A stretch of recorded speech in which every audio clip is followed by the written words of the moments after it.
안녕하세요. 네, 오늘부터 이제 그 심화 집중 강의 10회 동안 진행을 할 텐데, 이제 심화 집중 강의에서 어떤 점을 다룰 거냐면, 2016부터 2020년까지의 최신 5개년 동안 기출을 다룰 거예요. 근데 이제 단순한 해설에서 그치지 않고, 결국 이제 중요한 게 뭐냐면, 여러분들이 기출 문제를 풀고, 내가 기출 문제 잘 풀었구나 해서 이제 그치는 게 아니고, 내년도 시험을 여러분들이 어떻게 대비할 것인가가 제일 중요하잖아요. 그렇죠? 그래서 그런 부분들을 제가 좀 말씀드릴 것이고, 저번 주에 했던 기출 연계 특강에서도 한번 말씀을 드렸지만, 일단 이 5개년도 기출에서 끝나지는 않을 거예요. 이 이전 연도 기출도 제가 이제 좀 연계를 해가지고 말씀드릴 텐데, 일단 제가 여러분들한테 그 교재를 하나 드리고, 그 다음에 이제 비포 사이즈로 시험지 하나 드렸잖아요. 여러분들이 이 수업을 제대로 듣고 싶으시다면, 이제 듣고 싶다가 아니고 이제 반드시 그렇게 해 주셔야 되는데, 제가 이제 전일에 그 다음날 할 시험지를 이렇게 비포로 드릴 거예요. 그래서 오늘은 첫날이라 이제 제가 미리 못 드렸지만, 오늘 여러분들이 수업 종료 후 이제 이틀에 걸쳐서 한 회 연도에 기출을 할 텐데, 오늘 수업 종료 후 여러분들이 21번부터 40번 문제까지 미리 풀어 오시는 게 좋아요. 기출을 난 너무 많이 봤다. 상관없어요. 무조건 풀어 오시는 게 좋고, 전날 풀어 오는 게 이제 아마 여러분들 스케줄일 텐데, 사실 제일 좋은 거는 우리 수업이 10시부터 시작되잖아요. 그러면 혹시 조금 오전에 부지런 할 수 있죠. 그러면 수업 직전에 풀어 오시는 게 제일 좋기는 해요. 뭐 예를 들어서 이제 한 회당 제가 이제 20문제씩 이렇게 절반 하프로 설명 드릴 테니까 20문제를 한 40분에서 45분 정도 재가지고 뭐 한 9시부터 좀 미리 오셔가지고 9시부터 한 9시 40분, 45분까지 시험 보시고, 물론 이제 제가 감독을 하진 않아요. 여러분들이 자율적으로 하시고 10시부터 수업을 들어주시는 게 이 수업의 효율성을 제일 극대화하는 방법이라고 말씀드릴 수 있을 것 같아요. 네, 그래서 일단은 오늘은 2016년도 이제 1번부터 20번까지 할 텐데, 먼저, 네, 교재를 지금 보시면 아시겠지만 별도로 제가 해설을 드리진 않았어요. 근데 물론 이제 좀 아쉬운 분들이 있을 거예요. 해설이 있으면 더 공부하기 편할 텐데 라고 생각하실 텐데, 저도 예전에 필세 공부를 했고 강의를 하는 입장으로서 그냥 여러분들이 제가 쓴 해설을 읽고 이해하고 거기서 끝나면 여러분들께 하나도 안 되거든요. 그래서 제가 여러분들이 이제 제가 수업 때 다 풀어드리진 않겠지만 궁금한 문제에 대한 피드백도 할 수 있는 방법을 알려드릴 테니까 너무 걱정하지 마시고, 일단 우리 10회 동안 수업을 진행할 때그 1페이지 잠깐 볼까요? 2페이지죠. 네, 2페이지. 네, 연도별로 제가 문제와 오른쪽에 이제 세 가지의 빈칸을 드렸는데, 어떻게 활용하는지 제가 좀 알려드리고 수업을 시작하도록 할게요. 일단, 오른쪽에 문제에 대한 접근, 체크사항, 그 다음에 함정이나 실수, 기타 정리할 점이 있는데, 문제에 대한 접근이라는 것은 해당 유형과 비슷한 패턴, 비슷한 발문으로 나올 때 여러분들이 일반론적으로 어떻게 접근을 해야 되는지를 정리해 주시면 돼요. 제가 수업 때 정리해 드리기도 하고 여러분들 나름대로 이제 좀 정리하셔도 되는데, 그래서 이제 문제에 대한 접근은 이제 그런 법으로 여러분들이 쓰시면 되고, 그러니까 이제 이 똑같은 문제가 다시 나오진 않잖아요. 하지만 해당 유형이 이제 비슷하게 반복적으로 출제가 되거든요. 네, 그런 부분들을 여러분들이 좀 정리를 하면 되는 공간이고, 그 다음에 두 번째 체크사항 파트는 해당 선지, 보기에 대한 구체적인 접근 방법을 좀 더 상세하게 기록해 주시면 되는 공간이에요. 그 다음에 이제 마지막 세 번째가 제일 중요해요. 함정이나 실수, 기타 정리할 점인데, 여러분들이 제가 말씀드렸듯이 미리 하프로 문제를 풀어 오실 거잖아요. 물론 이제 문제를 여러 번 푸신 분들은 어느 정도 다 기억이 나서 조금 의미가 없다고 생각하시겠지만, 그래도 다시 한번 풀어보시고, 혹시 내가 못 풀었거나 틀렸거나 또는 풀긴 풀었는데 좀 애매하다, 제대로 풀지 못한 것 같다라고 하는 문제들을 이제 거기다가 체크를 하셔야 돼요. 그래서 제가 이제 함정이나 실수, 기타 정리할 점이라고 했지만, 여러분들이 10회 강의 다 끝나고 나서 문제별로 이 함정, 실수, 기타 정리할 점만 모아서 한번 보도록 하세요. 그럼 이제 반복적 패턴으로 틀리신 분들은 앞으로 여러분들이 시험 전까지 그 부분을 보완한다라고 생각하시면 돼요. 그래서 이제 일단 이렇게 활용하시면 되고, 그 다음에 이제 제가 되게 너무 당당하게 교재 앞에 붙여놨는데, 저도 이 5개년도 기출 중에서 네, 3년 동안 실제 시험장에서 시험을 보고 왔거든요. 시험지도 가지고 있어요. 그래서 혹시 궁금하신 분들은 제가 나중에 수업 끝나고 상담해 드릴 테니까 오시면 보여드릴게요. 물론 100점 맞은 시험지는 아니거든요. 근데 뭐 합격하기에 충분한 점수를 받은 시험지니까 혹시 궁금하신 분들은 오셔서 보셔도 좋고, 뭐 17부터 19년도 혹시 시험 보신 분들은 본인 시험지도 가져오세요. 제가 좀 봐드리도록 할게요.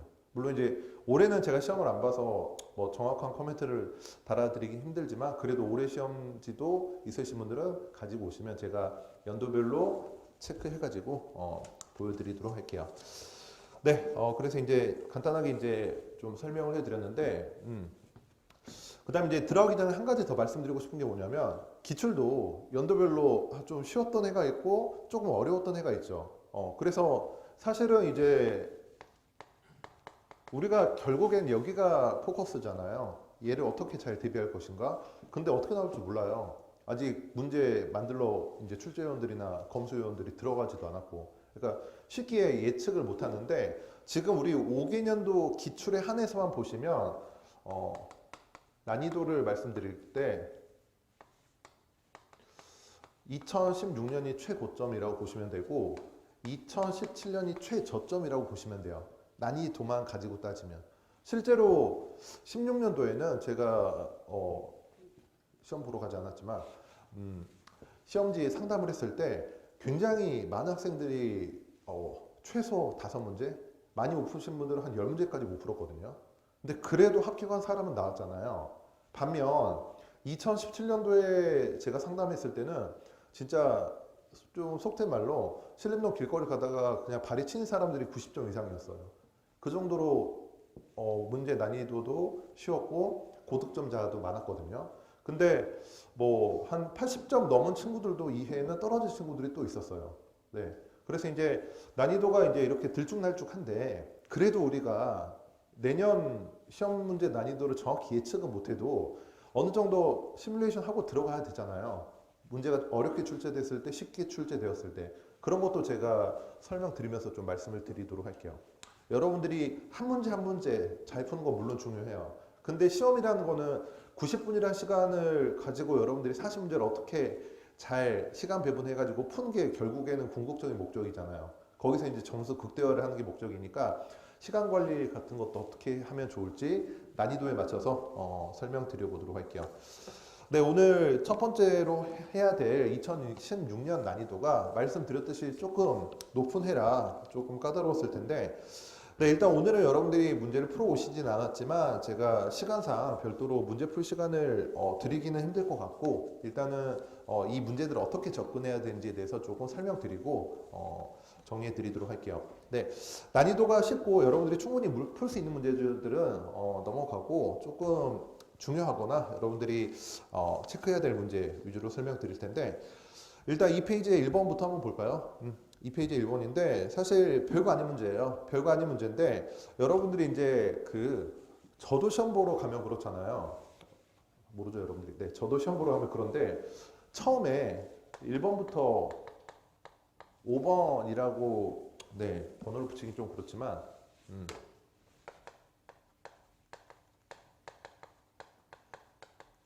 그래서 여러분들이 내년에 시험장 가면 10시부터 헌법 언어 논리 보고 점심 먹고 1시 반부터 자료 해석 시간이 시작되잖아요. 좀 약간 나른한 시간이죠. 밥 먹고 졸리기도 하고. 그래서 저도 시험을 많이 보러 가서 그런 걸 느끼지만, 자료 해석 시험 시작 종이 딱 치고 처음 5문제를 여러분들이 어떻게 소화할 것인가 굉장히 중요하거든요. 이게 무슨 말이냐면 너무 시간을 생각하면 초반에 문제를 막 날리고 실수를 많이 하고 막 그런 분들이 종종 있더라고요. 그러니까 나중에 채점하고 보면 진짜 이런 거 왜 틀렸지? 이런 게 분명 나오거든요. 그래서 혹시 그런 분들은 조금 더 여유를 두고 푸세요. 그러니까 사람마다 차이가 있지만 5문제, 최소 5문제, 최대 10문제 정도 풀면 여러분들이 본 궤도에 좀 올라와서 그때부터 좀 가속이 붙거든요. 근데 그 전에는 일종의 약간 시동이 걸리는 시간? 이게 누구나 이제 개인별로 다르지만 필요하더라고요. 저는 평균적으로 한 5문제 정도 풀어야 그때부터 몸이 풀려요. 그래서 몸 풀리기 직전까지는 조금 여러분들이 차분하게 푸실 필요가 있고, 그 다음에 이제 보통은 2016년도 기출을 이제 비교해서 말씀드리면 대체적으로 첫 5문제는 이제 체크형과 무관하게 크게 어렵진 않은 편이거든요. 크게 어렵지 않은 편인데 여러분들이 약간 좀 고민에 빠지게 하는 부분들이 있어요. 그런 부분들을 좀 체크해 드릴 텐데 1번 문제 볼게요. 1번. 이제 여러분들이 공부 연차 좀 되신 분들은 많이 풀어보셨을 것이고, 올해 입문 기본 이제 듣고 실마 집중 강의 따라오신 분들은 조금 약간 버퍼링이 걸릴 수도 있는데, 1번 문제 사실 뭐예요? 제가 이제 문제를 처음 볼 때 중요하다라고 말씀드렸던 게 재단 각이에요. 너무 기본적인 거지만 제목, 단위, 각주 정도는 체크하고 들어가자라고 말씀드리고, 일단 1번 문제에서 제목 간의 관계를 보시면 표에 가구서 나왔고 그림에 이 가구에 대한 구성비가 주어져 있죠. 그렇죠? 그럼 여러분들이 기출을 지금 당장은 아니지만 시험 직전까지 기출을 분석해서 이거를 출제 패턴을 좀 익숙하게 눈에 익혀 놓는다면 이 표의 구성, 그 다음에 그림에서 제시되는 항목 가지고 이거 곱셈 비교로 물어보려고 하는 것이구나 라는 것을 어느 정도 예측하고 들어가는 게 좋아요. 그렇죠? 전체 가구수와 그에 대한 연도별 구성비니까. 그래서 이제 기본적으로 이 문제에서 물어보고자 하는 문제에 대한 접근은 기본적으로 이제 뭐 곱셈 비교이고, 그 다음에 이제 오른쪽에 인구수도 같이 있으니까 뭐 가구당 인구 이런 분수 비교를 뭐 물어볼 수도 있겠죠. 그 다음에 이제 기업부터 리을까지 어떤 선제를 해결할 것이냐라는 것은 여러분들이 이제 선택의 문제인데, 기업 간단히 좀 볼까요? 네, 1804년 대비 1867년 가구당 인구수가 증가했다. 지금 볼까요? 가구당 인구수니까 일단 들어보세요. 가구가 분모죠. 그 다음에 인구가 분자잖아요. 근데 이제 여러분들 그냥 표를 보시면 한번 편하게 보세요. 편하게. 가구 수는 어때요? 8천 정도에서 2만 7천이니까 3배 정도. 그쵸? 인구는 어때요? 6만 8천에서 14만이니까 2배 정도예요. 그렇다면 가구의 증가율이 더 크죠. 그러면 가구당 인구수는 감소했겠네요.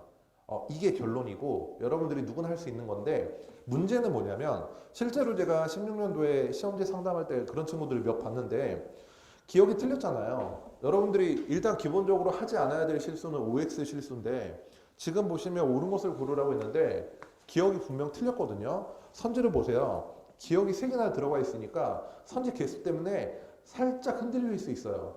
근데 제가 강조드리고 싶은 게 뭐냐면 이 선택지 가지고 여러분들을 이렇게 좀 고민에 빠지게 하는 것은 2019년도 기출에서 되게 심했거든요. 올해도 조금 그런 경향이 나타났고, 그래서 일단 여러분들한테 딱 한마디 드리고 싶은 게 뭐냐면 시험장에서 선택지 개수와 무관하게, 물론 걔는 참고로 해야죠. 그것과 무관하게 여러분들의 판단을 믿어야 돼요. 이해되시나요? 그게 흔들리면 여러분들 90분 시험 시간 내내 흔들려요. 그래서 선택지 개수에 너무 흔들리지 마시고, 근데 제가 보기에는 이 1번 문제도 별거 아닌데 그것 가지고 조금 여러분들 고민을 하게 만드는 선지 구성이라고 보여져요.